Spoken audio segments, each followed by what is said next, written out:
quand tu as commencé à bosser dessus? Quels étaient les problèmes majeurs sur le compte? Déjà, comme je disais tout à l'heure, c'était avec l'événement qui n'était pas bien optimisé, donc l'algo ne travaillait pas de façon optimale. Un autre grand problème, c'était le tracking. Donc le compte, il n'avait pas d'API de conversion. On l'a eu seulement au mois de juillet. Donc pendant 4 mois à peu près, on a optimisé le compte sans API de conversion. Et aussi un problème, c'était les audiences. Comme je le disais, elles étaient toutes inférieures à 200 000 personnes. Le problème, c'est que l'algorithme s'était habitué à ces audiences petites. Et donc dès que je testais une audience grande, elle avait du mal à performer. Et je dirais le dernier, c'est qu'il n'y avait pas de diversité créa. Il y avait seulement 2 images, alors que voilà, on sait qu'il faut vraiment tester plein de formats, des carousels, des vidéos, des GIFs, des UGC, et aussi plein d'axes, preuves sociales, problèmes, solutions, bénéfices. Et tout ça, c'était pas le cas, donc ça restait quand même un problème majeur pour le compte. Hello Elisabetta, bienvenue sur le podcast, comment vas-tu? Ça va et toi? Merci Daniel.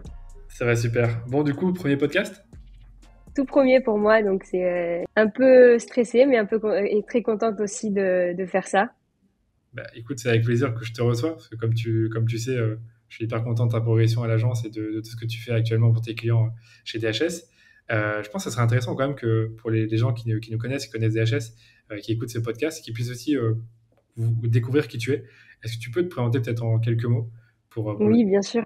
Du coup, moi, c'est Elisabetta, j'ai 22 ans, j'ai rejoint DHS au mois de janvier, donc ça fait 9 mois en alternance. Donc, j'avais fait une alternance avant un peu dans une agence web qui faisait un peu tout, site internet, design et un peu de publicité.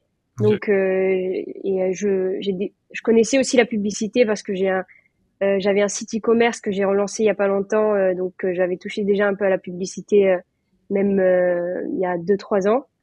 Et donc avec tout ça, j'ai voulu me spécialiser dans Facebook Ads. Et voilà, je suis arrivée en janvier pour apprendre davantage sur tout ce qui est Facebook Ads, un peu de Google Ads aussi. Et voilà, je pense que j'ai fait le tour. Sinon, comme je le disais, voilà, j'ai lancé il y a pas très longtemps un e-commerce. Et donc, ce qui me permet un peu aussi euh, d'apprendre un peu tout ce que je fais à l'école, de le mettre aussi en pratique dans mon e-commerce et et d'approfondir avec l'agence tout ce qui est publicité. Bien sûr, ouais, tu as très bien résumé. Donc ton e-commerce, darmalia.fr. C'est ça, darmalia.fr. Je pense que les gens qui t'écoutent auront l'occasion de voir ton site. En tout cas, parfait. C'est avec plaisir. Bien résumé. Et c'est vrai qu'aujourd'hui, tu gères quand même quelques comptes Facebook Ads. On va pas tous les faire, mais il y en a un qui est intéressant. Je sais pas si tu peux nous en dire un peu plus sur ce client-là. Je sais plus si on pouvait le nommer ou non, donc je te laisse me- Oui, du coup, bon, on va pas le nommer, mais on peut dire le secteur où il est. Donc, c'est un service de téléphonie pour les entreprises. Donc, tout ce qui est standard téléphonique, messagerie, transfert d'appels, etc. Donc, c'est Ok, un compte qui est arrivé à l'agence au mois d'avril. Oui, c'est ça. Et donc, je l'ai pris directement en gestion avec aussi Cassandre qui m'a aidé au début. Et là, après, j'ai commencé un peu à le gérer seul. Mais voilà, on aura l'occasion de détailler tout ça. avec plaisir. Bah oui, Cassandre, pour ceux qui écoutent le podcast, ils l'ont déjà entendu parce qu'elle est déjà venue présenter quelques tests qu'elle a réalisés sur Et Facebook, oui. Google et Pinterest. Donc, ils doivent la connaître. Du coup, par rapport à ce client en question, est-ce que tu peux peut-être m'expliquer la situation de départ quand on l'a reçu au mois d'avril? Qu'est-ce qu'il y avait sur le compte? Qu'est-ce qui était bien? Qu'est-ce qui n'était pas bien? Bien sûr. Donc, si je résume un peu l'état du compte, on va dire, il y avait, au niveau des campagnes, il y avait une campagne de notoriété qui avait comme objectif, en fait, de toucher un maximum de personnes. Et il y avait aussi une campagne de conversion. Mais en fait, la particularité, c'était qu'elle était sur un événement personnalisé. Donc, tu sais, bon, les événements, achats, prospects, etc. Et donc, ce qui fait que l'algorithme, il s'optimisait pas de la bonne façon. Donc ça a été le premier objectif du compte, de remettre tout ça dans l'ordre et de créer un événement, de relier la conversion à l'événement Facebook achat pour que Meta puisse apprendre de la bonne façon, quoi. Oui, oui, Et je me permets de t'interrompre, oui, excuse-moi. pardon. L'événement personnalisé, c'est en gros, tu avais une sorte d'événement qui disait il y a eu un abonnement ou une confirmation, mais en fait, on ne disait pas à Facebook que c'était un achat. Si je me rappelle bien, c'était ça le souci. Exactement. C'était relié à la page de confirmation de commande. Mais on disait, voilà, comme tu dis, on disait pas à Facebook que c'était un achat. Donc, c'était un peu particulier, quoi. Pour l'algorithme. Et ouais, pour l'algorithme, c'est ça. Et donc voilà, ça c'est ce que j'ai fait en premier, c'est qu'en fait, J'ai créé, d'abord, je l'ai juste créé, l'event achat, et je l'ai relié justement à la page de confirmation de commande. Et dans le but qu'en fait, au bout de 40-50 conversions, Meta comprenne qu'il s'agisse que l'event personnalisé et l'event achat, il s'agisse de la même chose. Et une fois qu'au bout de 40-50 conversions, j'ai créé une campagne avec cet event achat et donc j'ai laissé de côté l'événement personnalisé. Et ça a été vraiment la première chose que j'ai effectuée sur le compte. Ok, Ensuite, au niveau du budget, ils étaient à peu près à 5 000 euros en moyenne par mois ok. et des CPA autour des 300 euros, sachant que leur CPA cible est 200 euros, ça restait quand même assez élevé. Ouais. Après, bon, il faut savoir qu'ils n'avaient pas d'API de conversion, donc ça y joue aussi, mais 300 euros, ça reste quand même élevé, même sans API, pour leur objectif de 100 euros le CPA. Ok, d'accord. Donc, tu avais un CPA Ouais. élevé, un budget qui était déjà intéressant. Est-ce qu'il y avait d'autres choses que tu as constatées sur le compte, que ce soit au niveau des audiences, Euh, CPA? oui, ouais, au niveau des audiences, il y en avait 3 qui étaient testés. Et c'était seulement autour des centres d'intérêt B2B, donc tout ce qui est chef de petite entreprise, donc des audiences assez petites. Les 3, elles étaient inférieures à 200 000 personnes. Donc c'était ça aussi c'était un peu problématique parce que voilà, on a l'habitude de travailler avec des audiences plus larges. Et ça c'était aussi un problème du compte. Après, on pourra en parler mieux. Bien sûr. Mais ça c'était au niveau des audiences. Et des créas aussi, il y avait la problématique, on va dire, c'est qu'il y avait seulement 2 images sur tout le compte. Et un seul axe était testé, donc c'était l'axe bénéfice.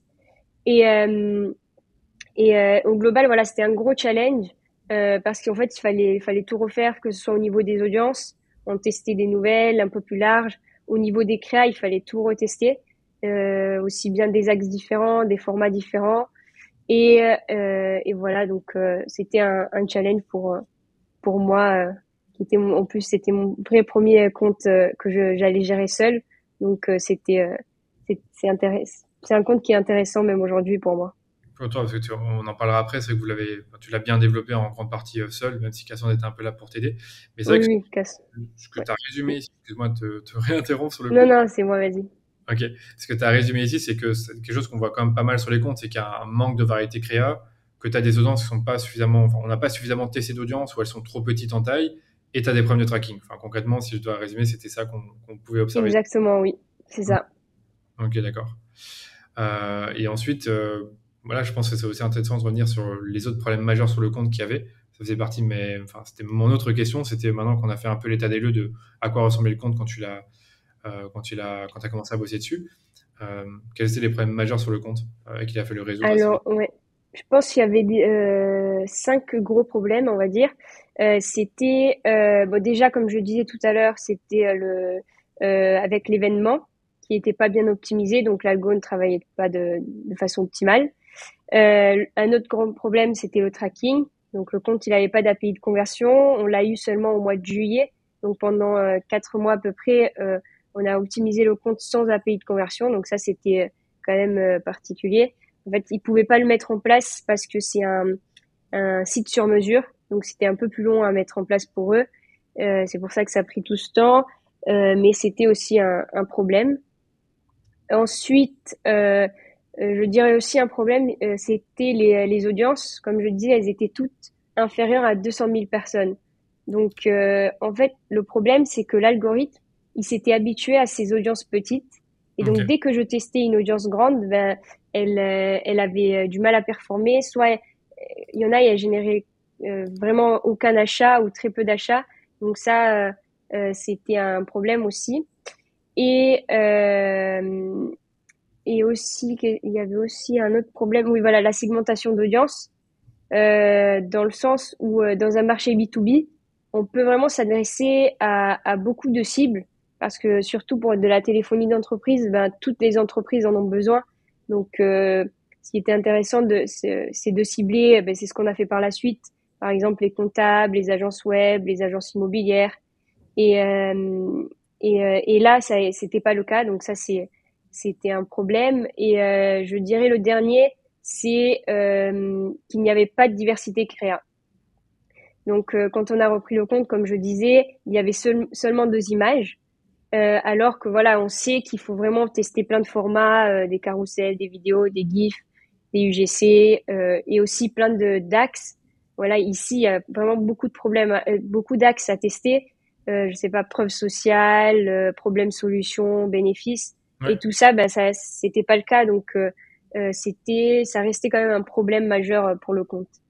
tout à fait. Et Je en pense plus, que j'ai résumé. ouais, tu l'as bien résumé. En plus, là, j'ai l'exemple sous les yeux qui tournait au tout début. C'était deux créas statiques. Là, sur le coup, il y avait le mot-clé justement simple, j'allais dire simple.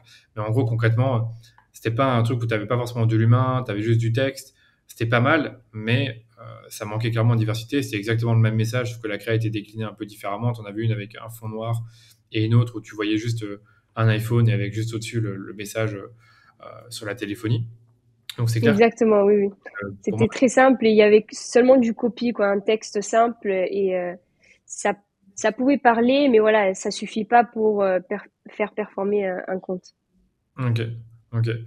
Et pour les audiences, ben, je suis d'accord avec toi, c'est que on pense pas forcément toujours à faire ça, mais avoir une stratégie où tu vas avoir une audience par persona, ça peut être intéressant de le mettre en place, surtout en B2B où tu sais que tu vas avoir plein de personas différents. Ça vaut vraiment le coup en fait de segmenter sa campagne en EBO avec une audience par persona et du coup d'adapter tes publicités pour ce persona.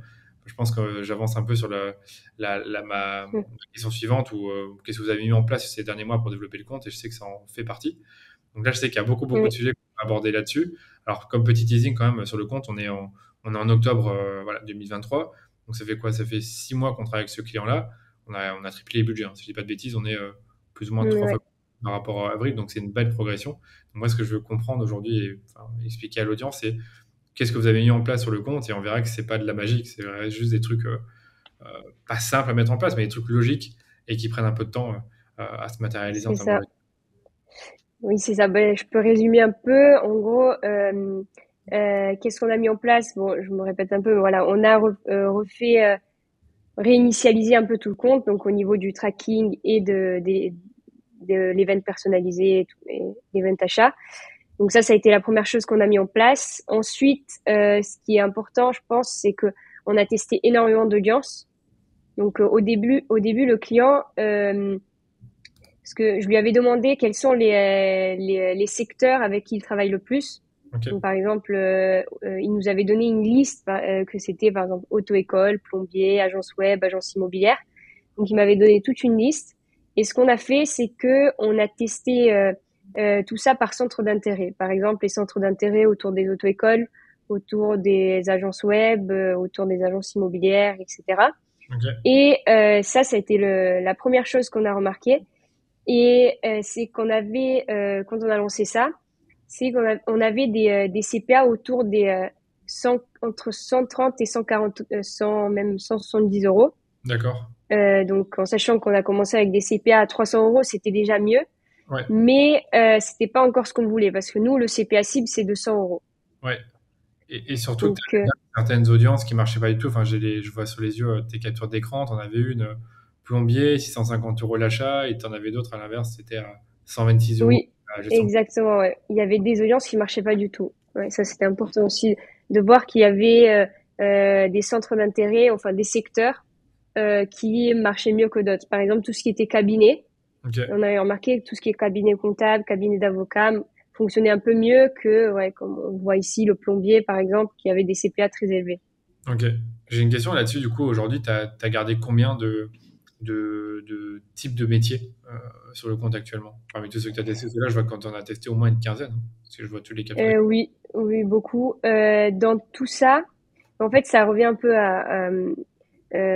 en fait, ben, c'est ce que j'allais dire après. En fait, quand j'ai vu qu'il y avait des secteurs qui se différenciaient mieux que d'autres, par exemple, ici, on peut prendre l'agence marketing, par exemple, Ouais, ou la gestion de patrimoine à un CPA à 126 euros.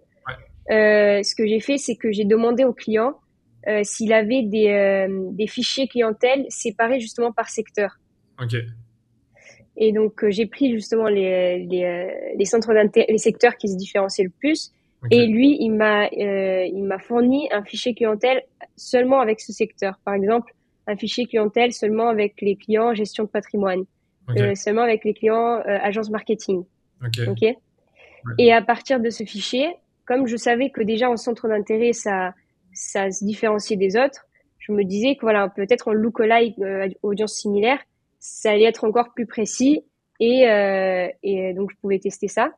D'accord. Et donc c'est ce qu'on a fait Ça a marché? et ce qu'on et voilà, oui, ça a marché. Et ce qui est intéressant ici, c'est qu'au début, on avait lancé à des audiences similaires à 3% parce que ça fait à peu près 1,5 million de personnes, donc c'est ce qu'on cible pour la France. Oui. Et donc j'ai testé ça et ça générait très peu d'achats ou même voire pas du tout d'achats alors que je dépensais déjà plus de 200 euros de dépenses.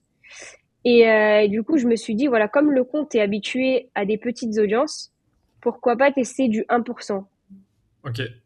Donc, ça faisait des tailles d'audience à peu près à 500 000 personnes. Ok. Donc très petit. Ouais, très petit. Et par contre, c'est ce qui marchait le mieux. Donc aujourd'hui, par exemple, les deux meilleures audiences du compte, c'est deux lookalike à 1%. D'accord. Je trouve ça. Euh, Je regarde la capture d'écran actuellement. C'est vrai que les lookalikes performent super bien. Là, tu as tes fameux CPA à 100 euros. Après, c'est vrai que je pense que voilà, c'est ça. c'est un peu différent parce que tu as eu aussi une période où tu n'avais pas trop d'API de conversion. Là, il est parfaitement installé, donc ça aide aussi, mais peu importe. Je pense que le principe est là et c'est un gros insight qu'on peut donner aux autres. C'est que déjà, quand tu as une cible qui marche bien, une cible affinitaire, par exemple les agences web, ben, tu essaies de faire une lookalike du segment client dans ton CRM. Donc ça, tu peux le faire en e-commerce, tu peux le faire enfin, pour tout type de business. Et en plus, ce que je trouve vraiment intéressant, c'est que le 3% ne marchait pas, alors qu'aujourd'hui, sur quasiment tous nos comptes, on ne jure que sur des lookalikes 3, 5, 6%, donc des trucs assez larges. Et tu es revenu au bon vieux 1% qu'on pensait mort et qui a quand même bien performé. Juste une petite précision. Aujourd'hui, quand vous testez des lookalikes sur Facebook, même si vous mettez 1%, Facebook, il peut quand même toucher plus de personnes en dehors de l'audience s'il en a envie. Oui, oui, c'est vrai que c'est bien de le préciser, mais c'est ce qu'on a remarqué voilà sur le compte que le 1% en fait fonctionne mieux que le 3%. Donc ça c'était intéressant parce que comme tu dis sur d'autres comptes c'est pas le cas, donc Ouais. c'était quelque chose que je trouve intéressant à partager quoi. Et surtout que là, tu dis que le compte semblait être habitué aux petites audiences. C'est vrai que c'est dur à dire, c'est un compte qui peut s'habituer à la taille des audiences. En tout cas, c'est pas un truc Mais que... je sais pas si c'est une question. Moi, j'en ai déduit que c'était aussi parce qu'il était habitué aux petites audiences. Parce que quand je l'ai repris, pendant plusieurs mois, il avait tourné à des audiences même de 40 000 personnes. Donc, c'est très, très petit. Faut pas ça. Donc, ouais. C'est impossible. Et dès que, ouais, complètement. Et dès que je testais des grosses audiences, ça marchait moins. Mais petit à petit, il est en train de s'habituer. Aujourd'hui, j'ai des audiences par centre d'intérêt qui font plus d'un million de personnes et Ok. qui fonctionnent bien, qui donnent des CPA autour des 100 euros. Donc, c'est correct. Ok. Après, ce que je peux faire comme hypothèse sur le coup, c'est que voilà, nous, on a des clients en D2C. Je pense que 90% des clients qu'on a, c'est on vend directement au consommateur final. Quand on vend une entreprise, peut-être qu'avoir des audiences trop larges, c'est peut-être pas le meilleur, même si je connais beaucoup d'agences ou d'annonceurs avec qui j'ai déjà discuté qui m'ont dit voilà, moi, ça marche super bien le broad. Par exemple, j'avais reçu David, je ne me rappelle plus de son nom de famille sur le coup, mais le fondateur de Polar Analytics, donc l'outil que tu connais sur comment allez, euh, avoir une vue sur ton acquisition du point de vue global. Donc, c'est un outil juste pour les responsables d'acquisition et pour les chefs d'entreprise qui ont un e-commerce. Donc, c'est très ciblé. Et pourtant, lui m'expliquait que sa meilleure audience, c'est une audience large. Donc, pour Et oui, promouvoir son produit. après, je pense que ça dépend vraiment du compte. À chaque fois, il faut tout tester et voir ce qui répond le mieux. Mais c'est vrai que par exemple ici, le broad, ça fonctionne pas très bien. Ok. Après, je pense que ça reste du B2B aussi, donc peut-être plus compliqué, je sais pas, mais en tout cas, c'est pas une audience que je laisse le broad. C'est sûr que ça joue, tu as raison, c'est du B2B, donc Broad, c'est peut-être pas le meilleur. Mais encore une fois, il y en a qui en sont très contents en B2B. Peut-être une question subsidiaire encore sur ce travail de segmentation que tu as fait sur le compte. Comment tu as adapté tes créas à chaque métier? Est-ce que tu changeais juste le texte ou est-ce que tu changeais également le visuel? Alors, bah, on avait testé de faire, de s'adresser, par exemple les plombiers, de faire des créas où dans la créa on s'adresse vraiment aux plombiers. Mais je pense que c'était des audiences assez larges et ça marchait pas trop. Donc, ce qu'on a fait, c'est qu'on a testé beaucoup de créa et beaucoup d'axes. Par exemple, on a testé du mettre en avant le prix, les bénéfices, la preuve sociale pour trouver l'axe performant. Et on voit par exemple qu'il y a des types de créa ou des axes qui marche mieux dans une audience et peut-être pas dans une autre. Ok. Donc ça, au fur et à mesure des mois, c'est ce qu'on a appris. Par exemple, si on parle un peu niveau créa, Ouais. il y a une créa qui marche vraiment sur toutes les audiences. C'est la conversation téléphonique, donc par message, ou par exemple, là je l'ai sous les yeux, c'est par exemple, tu payes combien pour ta téléphonie pro? Environ 120 euros par mois. C'est une blague, moi je paye 19 euros par mois. Donc là, on met en avant le prix qui est beaucoup moins cher que nos concurrents. Oui. Et ça, c'est une créa qui marche vraiment dans toutes les audiences. D'accord. Ensuite, il y a la note iPhone aussi. Donc c'est un format, bon, beaucoup connaissent, mais on prend tout simplement la note de l'iPhone, on écrit un texte, et ça c'est un des meilleurs formats aussi en image statique, qui performe aussi bien sur tous les comptes, sur toutes les audiences, pardon. Mais après, par exemple, j'ai des créas qui marchent mieux sur une audience et moins bien sur une autre. D'accord.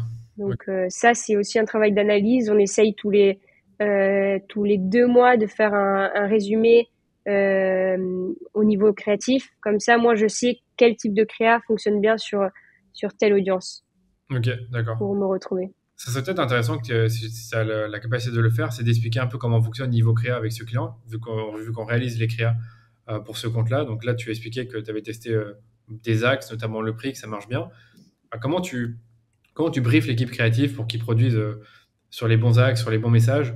Est-ce que c'est plutôt eux, justement, qui vont regarder ce qui se passe sur le site, discuter avec le client pour voir les axes à tester? Comment ça marche?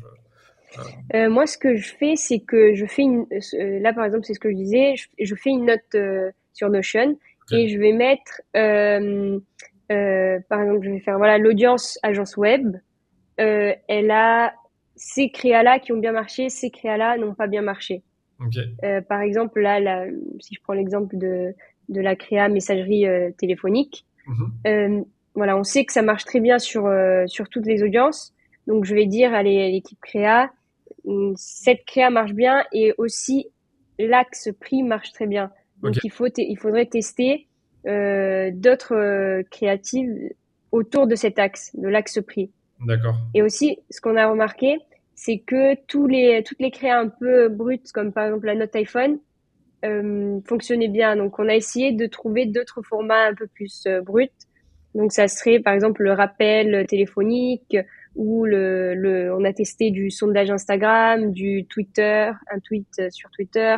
Donc, plein de formats de cette façon parce qu'on voyait que voilà, les formats un peu plus bruts et organiques fonctionnaient bien. Et une fois qu'on trouve un format gagnant, on essaye de le décliner. Par exemple, la note iPhone, ce qui est intéressant, là c'est un exemple, on a fait la note iPhone, on a vu qu'elle marchait bien, on l'a déclinée en GIF. Donc tout ce qu'il y avait écrit qui apparaissait petit à petit. Et elle a Trop- continué du coup en fait, ça rallonge un peu la durée de vie, on va dire, de la créa. Ouais, Et ça, c'est un exemple, mais on essaye de le faire sur toutes les créas. Il y en a par ok, exemple une autre, c'était une créa où on met en avant juste un texte. Par exemple, ouais, gérer ses appels clients pour une petite boîte, c'est simple. Et on ok, essaye de le faire sous de changer le copy, mais de garder à peu près toujours le même design. Donc on essaye d'accord. de décliner de cette façon. Et voilà, c'est comme ça qu'on fonctionne. Après, on fait pas mal de veille. On regarde un peu ce qui se fait, ce que les concurrents font, ce que les autres annonceurs font aussi. On regarde, même si c'est pas des concurrents directs, mais ceux qui ont une cible B2B, qu'est-ce qu'ils Hmm. font? On essaie de regarder et on enregistre un peu toutes les créas intéressantes. Et voilà, là, ce qui était intéressant, c'est qu'on commençait un compte à partir de zéro. Ils avaient aucune créa. Donc, on a vraiment testé plein de choses. Et aujourd'hui, on a trouvé, voilà, les deux axes gagnants, c'est le prix et mettre en avant aussi la preuve sociale. Par exemple, Officiel. plus de 800 clients satisfaits. Et, voilà, on décline les créas à partir de ces axes, tout en testant quand même aussi d'autres axes. Par exemple, là, on teste des problèmes solutions différents que d'habitude, Ouais. parce qu'il faut quand même continuer à tester, mais l'équipe créa développe en grande partie l'axe prix, parce que Ok. c'est l'axe gagnant du compte. D'accord, ouais, j'ai plein de questions là-dessus, c'était hyper clair. Donc en gros, l'axe prix, vous l'avez décliné de plein de façons différentes. Tu avais la note iPhone, tu avais la conversation, tu avais sûrement d'autres exemples plus visuels. Euh, et après, tu as l'autre partie où tu dis, on va trouver un texte qui marche, pardon, un format d'image qui marche bien. Et puis après, on va juste changer le texte. Ça, c'est pas mal aussi pour le décliner. Mais j'avais d'autres questions qui me revenaient en tête. C'était aujourd'hui sur le compte, c'est quoi un peu la répartition des formats? Est-ce que c'est 80% d'images, 50% par rapport aux vidéos? Euh, oui, je dirais déjà le GIF, il y en a pas énormément parce qu'il y en a pas beaucoup qui fonctionnent bien. Donc je dirais 70% c'est des images statiques Ok, parce qu'elles performent très bien sur le compte. Et ouais, presque 30% de vidéos UGC qui marchent quand même très bien aussi. En fait, ce qu'on remarque sur les UGC, c'est que ça génère des achats avec un CPA plus élevé que les images statiques, ouais, mais ça génère plus d'achats. Donc, en fait, l'algo, il met plus de budget sur les vidéos aussi. Donc, c'est pour ça qu'il y a des CPA plus élevés, mais plus d'achats. Et au contraire, les images statiques, ça génère un peu moins d'achats, mais des CPA moins élevés. ok, intéressant. Je vais juste rajouter une dernière chose sur les images que je trouve vraiment intéressant sur ce compte-là, c'est qu'il n'y a quasiment pas d'humain en quelque sorte. C'est que tu as un visuel, tu vas soit avoir une conversation, soit un texte, soit une note iPhone. Je pense des fois on voit parfois un ordinateur ou un téléphone, mais en gros c'est très impersonnel et pourtant ça marche super bien. C'est vrai. Mais Oui, oui, c'est vrai. Mais j'allais dire, excuse-moi, je trouve que les textes, en fait, tu les vois arriver, quoi. Tu les vois, parce qu'ils sont, tu vois, t'as des grosses polices, des fois on part des éléments, enfin, on fait des petits ajustements qui font que le texte, on le remarque. C'est ça. Mais en fait, on avait testé pas mal avec des personnes qui parlent au téléphone Ouais. ou des choses comme ça. Mais ça marchait pas très bien en fait. Les créer avec un texte simple, mais qui, voilà, c'est un texte court, mais qui attire l'attention, marche mieux que par exemple là où on voit une personne qui parle au téléphone avec je sais pas, des bullet points ou des choses comme ça. Et aussi les formats un peu plus atypiques comme comme je disais, la messagerie téléphonique. Il n'y a pas forcément une personne, mais je pense voilà, ça attire plus l'œil et ça, ouais, ça génère des meilleurs résultats. Ouais. Moi, j'aime bien que le format messagerie téléphonique, c'est que tu peux soit l'avoir en image statique, soit tu peux en faire une conversation, donc du coup avoir un truc animé qui. Aussi, oui, oui, aussi, ouais. Et on l'avait fait d'ailleurs. Ça performe aussi bien sous forme de vidéo, voilà, avec les messages qui arrivent. Après, en fait, c'est un format qu'on peut aussi facilement décliner. On peut le décliner en notification téléphonique aussi. Ouais. Donc c'est ça qui était intéressant. Ok. Voilà. En tout cas, moi, j'ai bien compris. Après, il y a un autre truc que je voulais aborder, c'était à parler du GC. C'est vrai Oui, on a mis en place une stratégie du GC sur ce compte-là. On a travaillé avec Kikats, donc ils sont aussi déjà passés sur le podcast. Ils sont des bons amis. Ils sont super cool. Si tu peux un peu expliquer ce que ça a donné niveau GC, tu as expliqué que, en gros, ils généraient plus de volume avec un CPA un peu plus élevé. Mais est-ce qu'au niveau des axes, tu as constaté que c'était les mêmes types d'axes qui fonctionnaient? Et dernièrement, est-ce que tu peux aussi me décrire peut-être un UGC qui a bien fonctionné, comment il était structuré, qu'est-ce que racontait la vidéo? et oui, ça c'est intéressant parce que il y a un axe qui performe pas très bien en image statique, qui est le problème solution.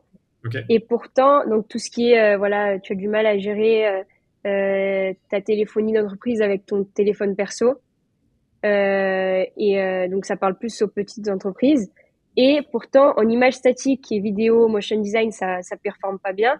Mais pourtant, c'est le meilleur GC du compte. Donc tout ce qui est, voilà, comme je disais, gérer vie perso et vie pro. D'accord, ok. Et ça, c'est un UGC qui tourne depuis vraiment, je crois, 3 mois, je dirais, et qui continue quand même à performer. Bon, du coup, comme je teste aussi des nouvelles audiences, je le rajoute dans les audiences. Et ce qui est bien, c'est que les UGC font pas mal de preuves sociales, oui, de preuves sociales avec des j'aime, des commentaires. Ouais. Donc ça, c'est intéressant parce que du coup, je récupère la vidéo avec toutes les interactions. Ouais. Et je pense que c'est ça aussi qui fait la différence parce que sur cette UGC qui est là depuis 3 mois à peu près, il y a, je crois, plus de 200 interactions C'est beaucoup. et plus de 15 commentaires. Bon, et donc c'est quand même, je pense que ça fait aussi la différence. Ça aide beaucoup, ouais. C'est que vous avez construit Mm. la preuve sociale sur une créa et on sait que Facebook aime bien les créas qui génèrent de la preuve sociale parce que ça veut dire que les gens ils ont une bonne expérience utilisateur. Et puis après, pour les utilisateurs en eux-mêmes, voir une créa où tu as beaucoup de points, enfin, d'interactions et de commentaires positifs, Exactement, ouais. ça aide aussi. Tu as une idée de plus ou moins combien tu as dépensé sur cette créa-là, sur la créa UGC? Donc là, sur vraiment tout le compte, Ouais, ouais. elle a dépensé 6 400 euros. C'est pas mal. et elle a généré 46 achats Ok, d'accord. Ok, pour un CPA. et un CPA de 139 euros. Ok, donc un peu Donc, plus. qui est plus élevé, mais aussi parce que j'ai pris vraiment toutes les audiences. Ok, Mais sinon, on est autour du 100 euros le CPA avec cette créa. ok. J'ai une autre question pour terminer sur la créa. Entre acquisition et remarketing, vous différenciez un peu les créas ou vous gardez les mêmes? Non, ce que j'ai remarqué, c'est que en fait, en acquisition, Ouais, donc aussi tous les, par exemple, tous les UGC performent bien. ouais. Et en remarketing, je vais mettre plus en avant les textes avec un copy simple, comme ben, la créa. Bon là, on la voit, mais je sais pas, gérer ses appels perso non, pour son entreprise, c'est simple. Mhm. Voilà, en fait, je pense que les utilisateurs, ils découvrent aussi le produit, le service plutôt, en acquisition, donc à travers les UGC et des images qui mettent en avant le prix. Ok, Et ensuite, en remarketing, ce qui marche bien, voilà, c'est un texte très simple, mais qui met en avant le service. ok. Et ça, je l'ai remarqué depuis pas très longtemps. Je suis en train de le mettre en place depuis ouais, un peu plus d'un mois. Et ben, ça performe très bien de mettre des UGC et des images où on met en avant le prix en acquisition et un texte simple en remarketing. Ok. Donc ça, c'est quelque chose qui performe. Après, j'ai remarqué aussi que l'audience qui a commencé le parcours d'achat mais qui n'a pas finalisé, là, les UGC performent bien. Comment ça? Donc, même si je les mets en acquisition, je les rajoute dans cette audience et ça performe bien, alors que dans l'audience visiteur et interaction réseaux sociaux, les UGC performent moins bien. D'accord, ok, d'accord. Intéressant. Oui, c'est vrai que je Parce pense que, que l'audience, c'est qu'en gros, dans ta campagne de retargeting, tu as trois audiences. Tu as les gens qui ont démarré le processus d'achat mais n'ont pas terminé. Donc, c'est une petite audience, à mon avis. Tu as les c'est interactions avec ça, Facebook et Instagram. Et enfin, tu as les visiteurs du site, peu importe la page qu'ils ont visitée. c'est ça. Et les vues de vidéo aussi. Ok, Et donc aussi, bon, les vues de vidéo, je mets pas, j'ai essayé quand même de mettre les UGC, mais ça marche pas. Mais je trouve ça logique parce que voilà, les vues de vidéo, c'est principalement des UGC, donc ils l'ont déjà vu. Et justement, c'est des créas statiques qui ouais, donc attirent l'œil, qui convertissent. c'est logique. Après, je pensais aussi je voulais penser à vous là-dessus. C'est qu'en remarketing, peut-être ça pourrait être intéressant d'avoir des publicités qui vont venir casser des objections que eux, en fait, ils ont déjà eu avec leurs clients quand ils ont eu au téléphone. Ça veut comprendre peut-être qu'est-ce qui les a empêchés d'acheter au début ou de s'abonner. Qu'est-ce qui constituait pour eux un frein, quoi. Donc, ça pourrait être aussi intéressant d'avoir des créas statiques dans ce genre-là, très direct sur qui casse une objection.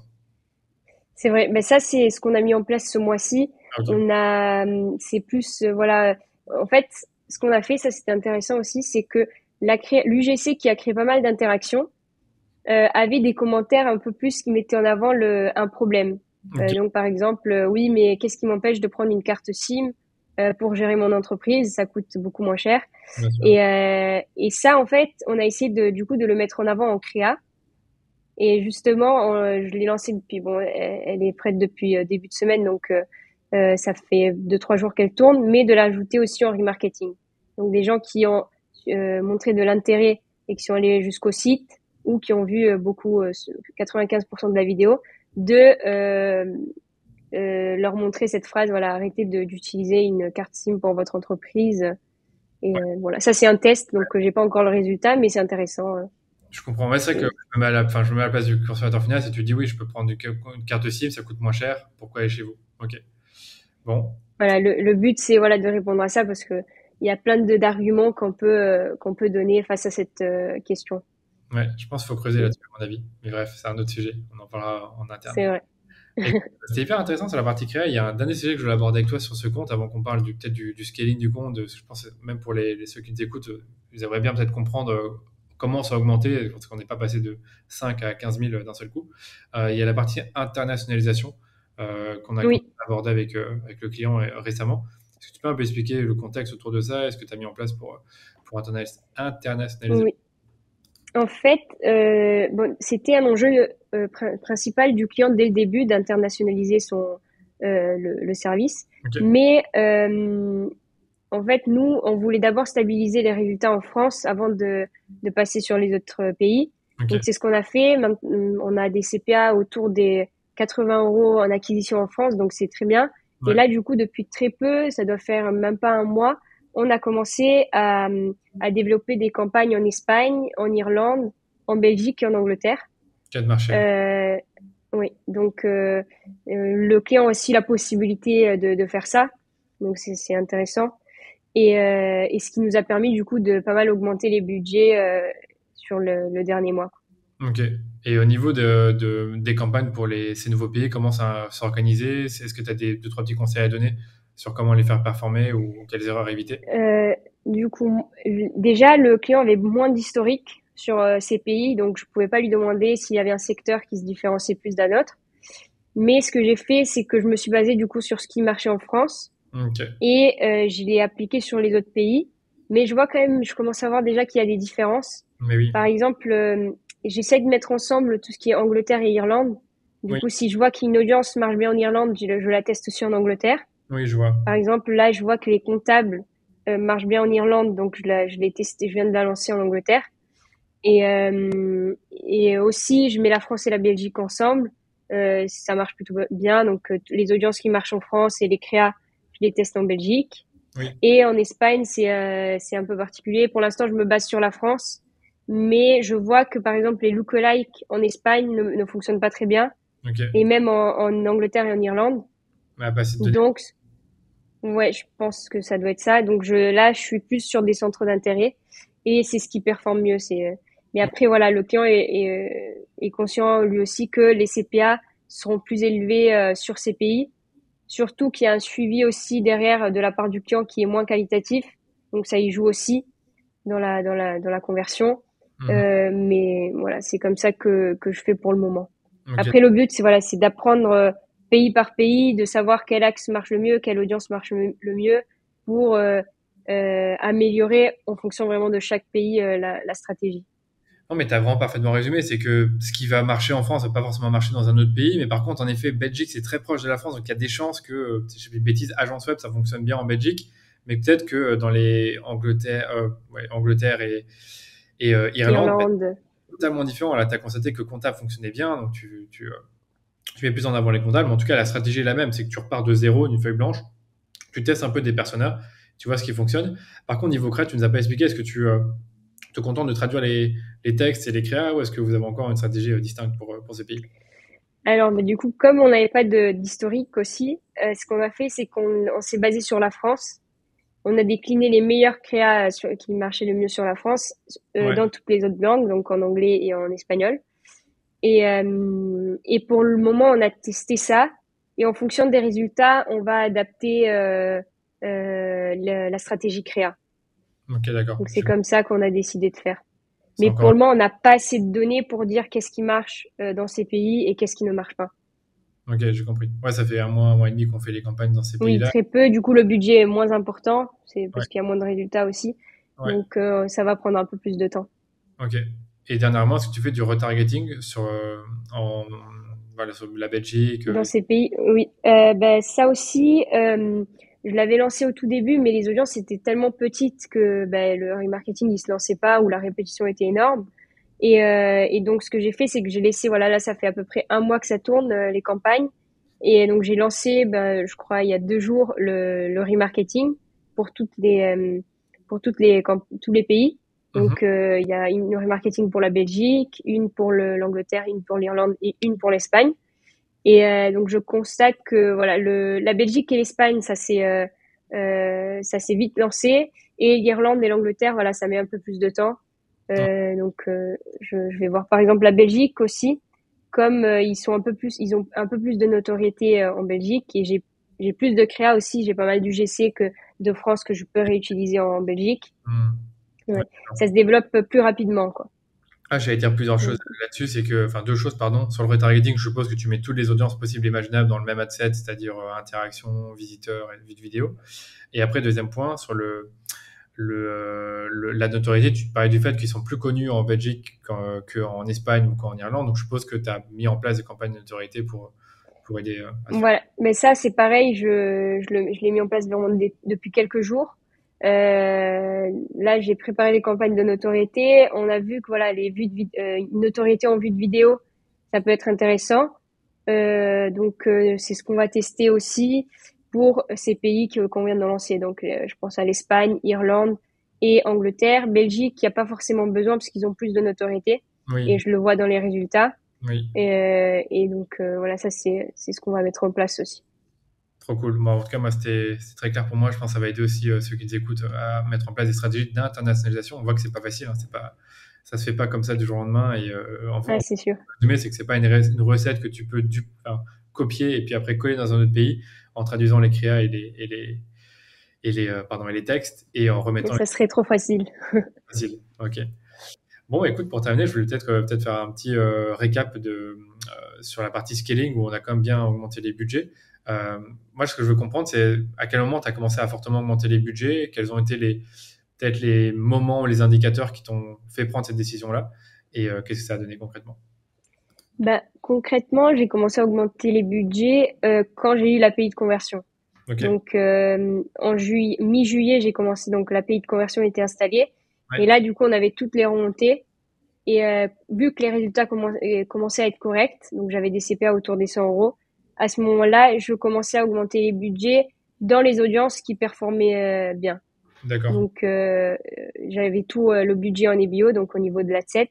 Et j'augmentais, en fait, je fonctionnais par semaine. Et si je voyais voilà, que dans les 5-7 derniers jours, ça performait bien, j'augmentais le budget. Et au contraire, si ça performait moins bien, je baissais. Ce qui m'a permis, en fait, avec tout le process créa, quand on a trouvé les axes gagnants et tout ça, de pouvoir augmenter assez rapidement parce que les résultats suivaient aussi derrière.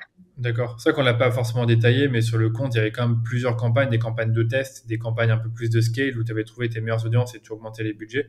Donc c'est vrai qu'il faut pas oublier qu'il y avait ces campagnes-là en plus que tu pouvais activer et dont tu pouvais augmenter le budget quand ça performait bien. C'est ça, ouais. Là, on est sur un gros process de testing où voilà, on va tester en toutes les créas, plein de créas, tous les petits détails voilà d'une créa et aussi plein d'audiences différentes. Et bon, ça c'est un autre sujet encore, mais ça m'a aidé aussi pour trouver mes axes gagnants. Ok. Et dernièrement, sur la partie scaling, genre tu dis que tu as commencé à augmenter les budgets à partir de juillet. C'est des augmentations de plus ou moins combien de pourcents, mois après mois euh, Ben, sur- si tu veux, je les ai notés. J'ai noté à partir de quand j'ai repris le compte les résultats que j'avais. Je peux lire Ouais, ça si tu veux. avec plaisir. Par exemple, nous, on a repris le compte début avril. Donc, début avril, on avait 10 achats à 320 euros, mais sans API. Donc, ça, c'était assez élevé. Euh, Au mois de mai, 22 achats à 190 euros. Ok, donc Au ça. mois de juin, Ouais. pardon, ouais, Non, j'ai ça a entendu. commencé à être plus bas que le mois d'avril. Oui, et après, au mois de juin, on a commencé du coup, comme ça a commencé à baisser, à augmenter les budgets. Et ça n'a pas suivi parce qu'on a eu 18 achats à 360 euros. Ça a quand même augmenté de 50, quasiment 50% sur le mois de juin, mais ça n'a pas suivi du tout. Ça n'a pas suivi du tout, ouais. Et c'est Ok. pour ça qu'on avait rebaissé fin mois de juin et début juillet. Ok. Et là, on avait aussi trouvé des axes gagnants et on a lancé aussi des UGC. Ok. Donc ça, c'est deux choses qui avaient fait la différence. Et on avait l'API de conversion. Donc en fait, sur le mois de juillet, on a eu pas mal de facteurs qui ont fait que les résultats étaient là.